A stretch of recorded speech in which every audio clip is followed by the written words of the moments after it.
여호와께서 유다와 예루살렘 사람에게 이와 같이 이르노라. 너희 묵은 땅을 갈고 가시덤불에 파종하지 말라. 유다인과 예루살렘 주민들아, 너희는 스스로 할 일을 행하여 너희 마음 가죽을 베고 나 여호와께 속하라. 그리하지 아니하면 너희 악행으로 말미암아 나의 분노가 불같이 일어나 사르리니 그것을 끌 자가 없으리라. 아멘. 북이스라엘을 배신했다. 그러니까 예루살렘에 계신 하나님을 배신하고 언약의 그 왕권을 행사하고 있는 다윗의 집을 배신하고 법궤를 배신하고 제사를 배신하고 이 배신한 북이스라엘에 대한 하나님의 돌아오라는 말씀 후에 이제 유다와 예루살렘 사람들에게 돌아오라고 말씀하고 있습니다. 근데 돌아오라고 하실 때 우리 주님이 하신 비유의 표현이 뭐냐면 묵은 땅을 갈아라 그랬습니다. 그리고 가시덤불에 파종하지 마라. 그러니까 씨를 뿌리지 말라. 묵은 땅과 가시덤불이고 유다와 예루살렘의 영적인 상태입니다. 묵은 땅이 뭡니까? 본래는 곡식을 심어 기르던 밭이나 논이었던 것인데 농사를 짓지 않아가지고 일반 땅과 똑같이 된 땅입니다. 거기다가 그냥 똑같이 된 게 아니고 이제 돌이 굴러다니고 바짝바짝 마르고 그래가지고 씨를 뿌려도 이제 안 들어가는 땅입니다. 비옥함이 무엇인지 기억할 수 없는 땅이 되어버렸고요. 곡식과 과일이 풍성히 열매를 맺어가지고 그 향이 진동하던 그때가 언제인지 기억이 안 나는 땅입니다. 비가 내려가지고 곡식을 심기 참 좋은 그렇게 이게 만지기만 해도 토질이 좋다. 전혀 어울리지 않는 땅입니다. 말하자면 하나님 말씀을 들어본 지 언제인지 기억이 안 나는 심령이고요. 하나님의 말씀을 뿌려도 이제는 들어가지 않을 정도 딱딱하게 굳어버린 심령이고요. 성령의 비를 머금어 본 적이 언제인가? 이제는 사실 그런 적이 한 번도 없는가 보다 라고 누가 말해도 전혀 이상할 것이 없는 그렇게 메마르고 황량한 땅이 되어버린 그게 유다인입니다. 예루살렘도 마찬가지입니다. 법궤가 있지만 이 법궤를 가지고 있어도 땅이 이 하나님의 말씀을 받아두지 못하는 형식적으로 법궤가 있을 뿐이지 법궤가 놓여진 자국도 나지 않는 땅입니다. 이게 예루살렘과 유다입니다. 여러분 그거 아시죠? 너희가 어찌하여 만민의 기도하는 집이라고 일컬음을 받을 내 집을 도적의 속골로 만들어버리냐. 여러분 일반 가정집을 얘기하는 게 아니고 예루살렘에 있던 어떤 도적이 사는 집을 얘기하는 게 아니고 성전을 두고 하는 얘기입니다. 성전에 여전히 제사가 지금 절기를 따라 이렇게 계속되고 있거든요. 예물이 바쳐지고 있습니다. 그런데 도적의 소굴이라고 아무리 말을 해도 그렇지. 제사장들을 뭘로 보고 여기 지금 재물들을 어떻게 보시고 절기 따라 유다 사람들이 남자들이 다 하나님씩 짐승 들고 오고 곡식 들고 와서 하나님 앞에 불을 태워 바치는데도 그 많은 사람들이 행여 한 사람도 없을까? 그런데 우리 주님 그러잖아요. 한 사람이라도 찾아보라. 있으면 데리고 와봐라 그러지 않습니까? 가시덤불과 같은 땅입니다. 자, 예레미야 4장 4절, 3절, 4절 말씀입니다. 가시덤불밭과 같은 땅. 여러분 예수님 비유에서 들었지만 가시덤불은 어떻습니까? 씨가 떨어지면 가시가 자라는 땅이니까 씨가 들어가기는 들어가는데 같이 자라다가 가시가 곡식이 자라면 눌러버린다 그랬어요. 그래서 곧 이게 제어를 당해가지고 힘을 뻗치지 못하고 곡식이 결국에는 죽어버립니다. 가시 기운에 막혀서 자라지 못한다 이렇게 되어 있습니다. 선지자들을 수없이 보내도 선지자들의 말을 외치지도 못하게 눌러버리는 땅이고 혹 선지자의 말을 듣고 어떤 일을 회개하려고 하면 회개하는 자를 조롱하고 비웃고 같은 유다인끼리도 핍박하여 말씀을 듣고 지키자 하는 사람을 도리어 가시가 찌르듯이 찔러서 말씀을 못 지키게 만드는 것. 이게 유다와 예루살렘입니다. 좀 별로 그렇게 탐탁지 않지만 교회에서 예를 들면 이런 경우죠. 야, 오늘 하나님 말씀 드리니까 우리가 이래야 되겠구나. 아니면 옆에서 참 지가 언제부터 그랬다. 이렇게 비웃어버린다든지. 같이 좀 으쌰으쌰 하려고 안 하면 적당히 좀 해. 그 정도만 했으면 됐어. 이렇게 한다든지. 하나님 말씀이 이렇다면 야, 그게 요즘 시대에 맞는 말이야? 그냥 설교니까 그런데 보다 하고 그냥 네 살던 대로 살아. 이렇게 말한다든지. 전혀 하나님 말씀을 듣고 감동도 없고 순종하려는 뜻도 없고 서로 힘을 모아가지고 주의 말씀을 청종하자라는 그런 의기투합도 없고 선지자를 잡아 죽이는 것처럼 하나님 말씀을 전하는 자를 핍박한다든지 그것을 듣고 지키려고 하는 사람을 조롱하고 무시하고 외면하고 소외시킨다든지. 이게 어디라고요? 유다와 예루살렘이라고. 예수님 당시 한번 보십시오. 하나님의 말씀이 예수님이 왔습니다. 생명이 왔습니다. 그런데 그 생명이 우리 쉽게 표현하면 가시가 찔러가지고 죽게 만들어버렸잖아요. 그래서 하나님은 이 묵은 땅을 갈아라 그랬습니다. 갈아라는 말은 엎으란 얘기죠. 농사지은 분들은 훨씬 더 잘 아는데 땅을 속이 걸 위로 오고 위에 게 아래 들어가게 엎어버리라는 얘기입니다. 180도 틀렸다 그 말입니다. 하나님의 뜻과 지금 완전히 반대라는 거예요. 땅이 굳어버리기만 했는데요. 굳은 게 180도 하나님과 반대라는 표현입니다. 마음과 행실이 완전히 뒤집어져야 합니다. 지금 하나님과 정반대의 길을 가고 있다는 뜻입니다. 하나님께 등을 보이고 있다는 얘기입니다. 굳어버린 땅이 곧 우리의 완악한 마음 껍질이에요. 가시덤불에 씨 뿌리지 말라 그랬습니다. 헛된 짓 하지 말라는 거죠. 아무리 많이 뿌려봐야 거기는 절대로 곡식 나지 않습니다. 열매 못 맺습니다. 가시덤불 같은 우리의 상태를 먼저 알아야 합니다. 가시는 어떻게 했습니까? 하나님이 다 잘라서 불에 던져버린다고 했어요. 거기다가 씨를 뿌리면 무슨 소용이 있겠습니까? 이 가시덤불 같은 마음을 잘라서 던져버리지 아니하고는 절대 거기에 좋은 씨를 뿌려봐야 안 되는 겁니다.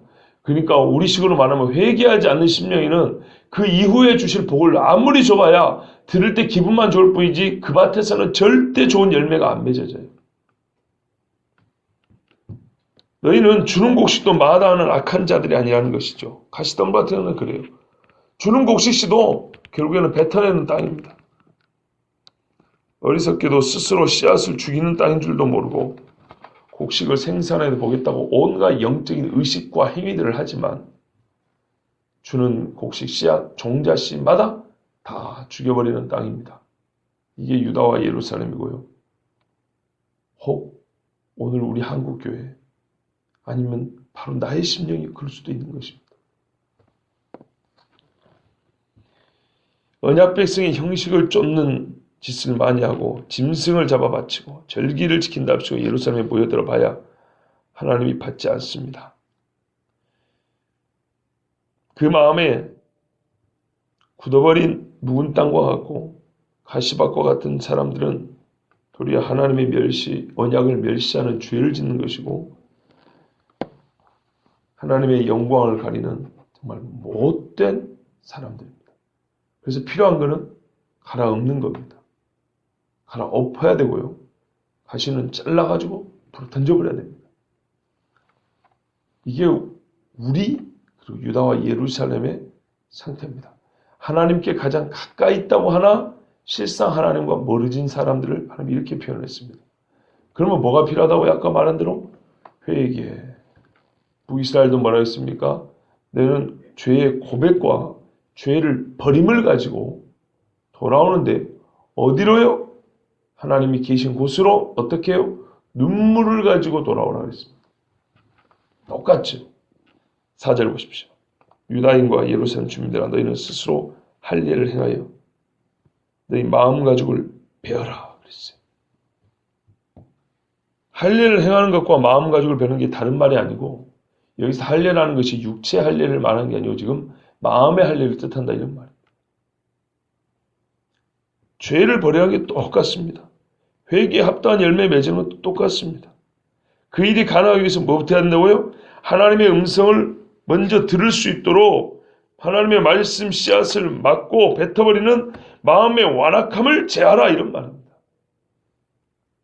예레미야 9장 14절에도 그 마음의 완악함을 따라 그 조상들이 자기에게 가르친 바알들을 따랐습니다. 완악함을 따라. 16장 12절에도 너희가 너희 조상들보다 더욱 악을 행하였도다. 보라 너희가 각기 악한 마음의 완악함을 따라 행하고 나에게 순종하지 아니하였으므로. 그러니까 완악한 마음. 우리 마태복음에도 보면 그냥 게으른 게 아니고 악함에서 게으른 행위, 악한 마음에서 게으른 행위가 나온다고 했어요. 그러면 해야 될 것은 그 악한 마음을 뒤집어 엎는 거지요.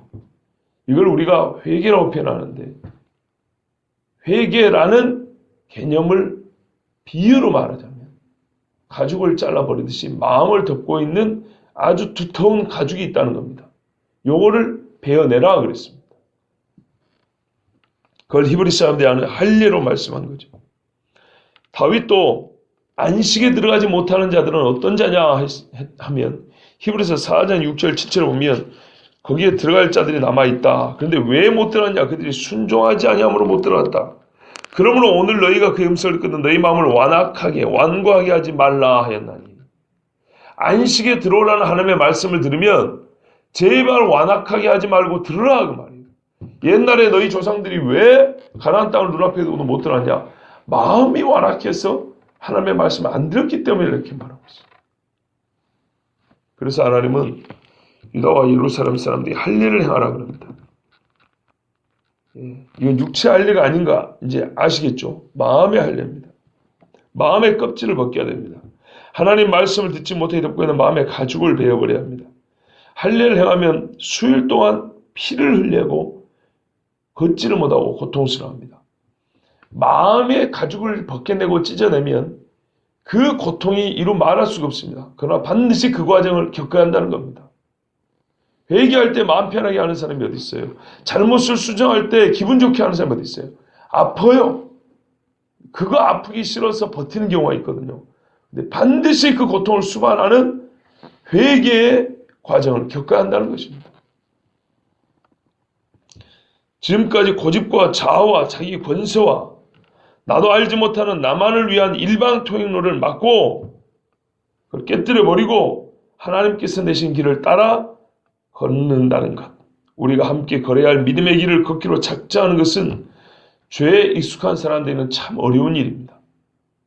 그러나 그 익숙한 것을 버려내고 낯설고 어렵지만은 할례 행하는 길을 이제는 선택해야 합니다. 반드시 그래야 됩니다.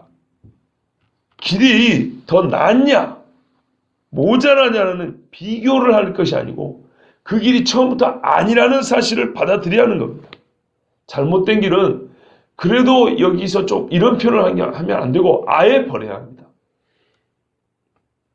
솔로몬은 왕으로서 다윗의 아들로서 스스로 길을 내어 걸을 수 있었습니다.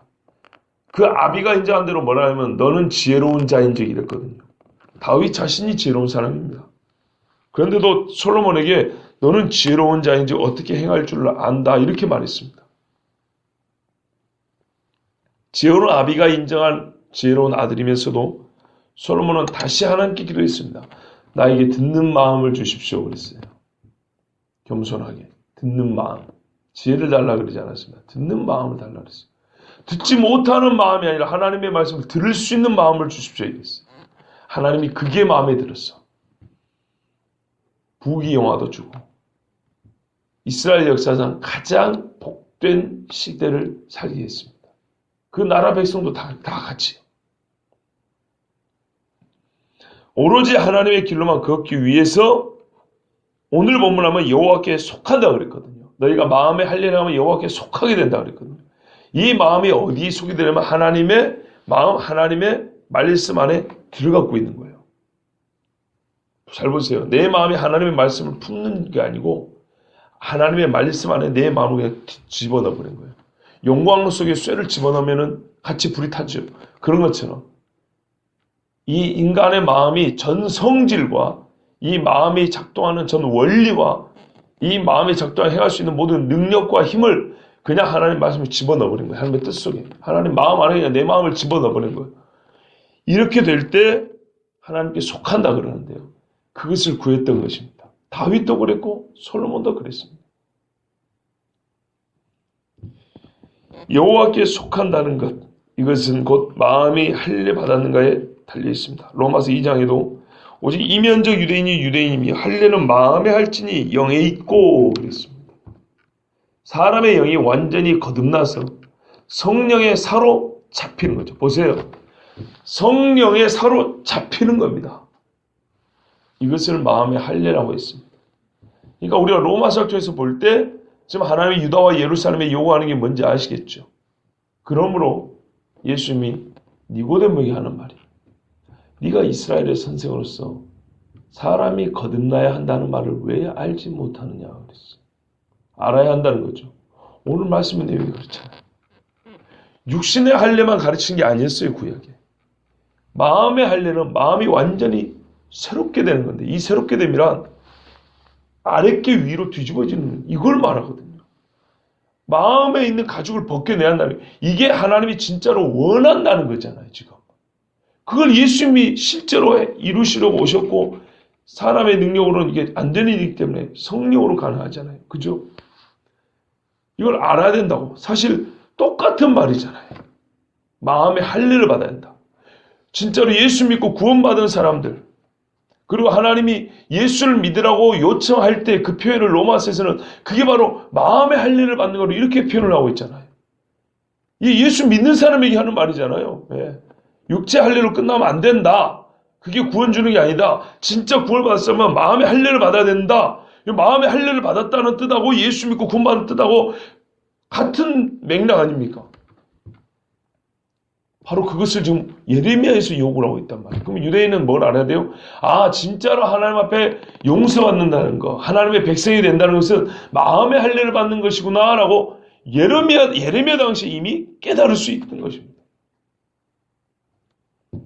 그래서 하나님 말씀은요, 빈틈이 없어요.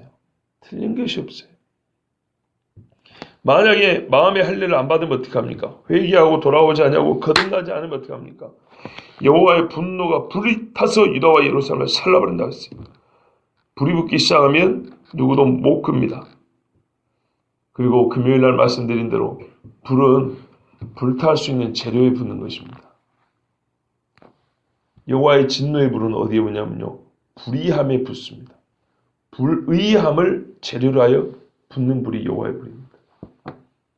어떤 사람이든 출신이 무엇이든지 간에 어디든지 간에 하나님 앞에 불의함을 끝까지 버리지 않냐고 갖고 있는 사람에게 하나님의 불이 붙습니다. 그래서 오늘 할례를 다시 한번 생각해 보고자 합니다.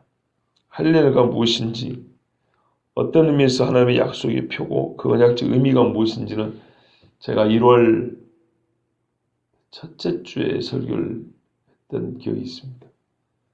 예수님이 난 지 8일 만에 할례를 했다. 그래서 25일이 정확하게 예수님이 태어난 날이 아니지만 일단 그날로 기산을 했을 때 일주일이니까는 1월 첫 주쯤 되잖아요. 그래서 제가 1월 첫 주 1월 2일인가 그때 예수님의 할례하고 예수님의 이름하고 상관해서 설교했던 기억이 있습니다. 뭐 내용은 잘 기억 안 나도 기억은 나시죠? 그런 설교했다는 기억은 나시죠? 혹시 결성하셨습니까? 아니죠. 다 기억하십니다. 그래서 그거를 다시 말씀드리지 않고 말 그대로 육체에 하는 할례만 한번 생각해 볼게요. 다 성인들이니까 할례는 남자의 성기하는 것입니다. 남성의 신체 중에 남성성을 나타내는 가장 중요한 기관입니다. 남성의 기능을 하기 위해서 유일한 기관입니다. 남자의 성별을 나타내는 기관 중에 가장 중요하고 특징적인 기관이고요. 그 말고 뭐가 있을까? 있죠. 남자가 여자보다 근육도 더 있고요. 골격도 다르잖아요. 남자인 것을 나타내는 건 많아요. 손가락도 보실래요? 여자는 이 검지하고 약주지가 어디가 더 길까요? 대체로. 어디가 더 길까요? 봐보세요. 이게 더 깁니까, 여자들은?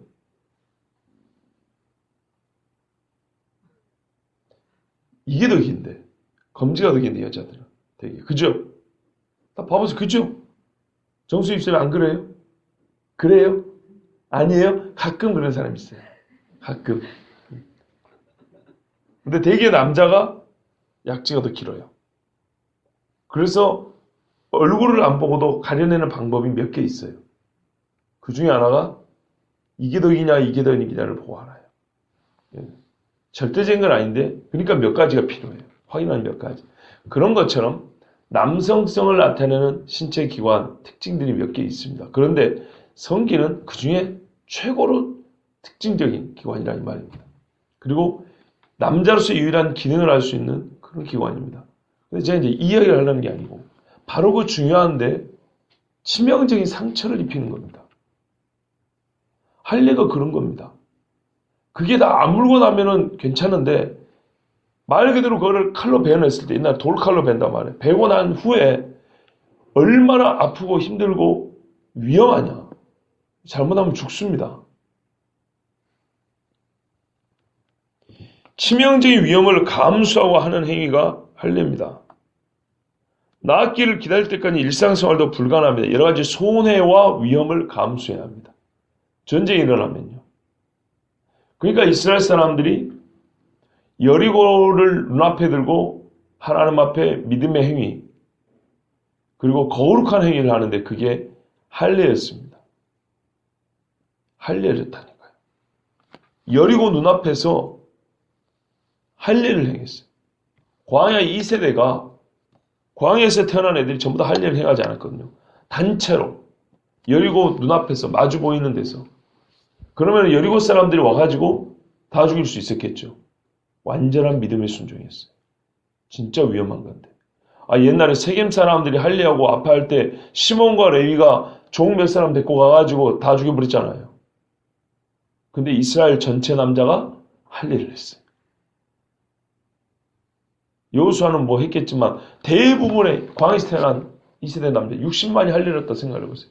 그러면 여리고 정탐꾼들이 딱 보고 이때다 하고 공격할 수 있었겠죠. 이스라엘의 믿음이 대단하죠. 그 믿음이나 암수나노 여리고를 도우는 믿음이나 얼마나 대단합니까? 이게 할례라니까요. 바로 여리고를 얻을 만한 믿음이 거기서 드러나잖아요. 믿음만 나온 게 아니었어요. 근데 하나님이 왜 해라 그랬냐면 잘 보세요. 애굽의 수치를 벗어버린다 그랬어요. 그래서 길갈이란 뜻은 굴려보낸다 이런 말이었어요. 이 할례는 하나님의 언약 백성이라는 표라 그랬어요. 너희가 애굽의 종되었던 종된 수치를 버려버리고 너희가 종이 아니라 이런 자주국민이고 너희가 하나님 앞에 왕 같은 백성들 그랬잖아요. 왕 같은 제사장. 그죠? 너는 이제 종이 아니야. 너희는 이 세상에 하나님 나라 백성이고 왕 같은 자녀들이야. 그 표가 뭐라고요? 할례라고요. 그래서 애굽의 모든 부정과 애굽에서 종살하던 너희 수치를 너희가 벗어버린다는 것이 뭐냐? 너희 육체에 관한 할례다. 곧 나의 왕 같은 자녀들이라는 약속의 표를 지금 여기서 받아라 이런 말이었어요. 근데 그거를 받을 것이냐? 그래서 여리고를 눈앞에 두고 60만이 죽음의 위험을 감수하고 그 언약의 표를 받을 거냐? 정말 중요하죠. 세례 안 받으면 지옥 갑니까? 그렇지 않아요.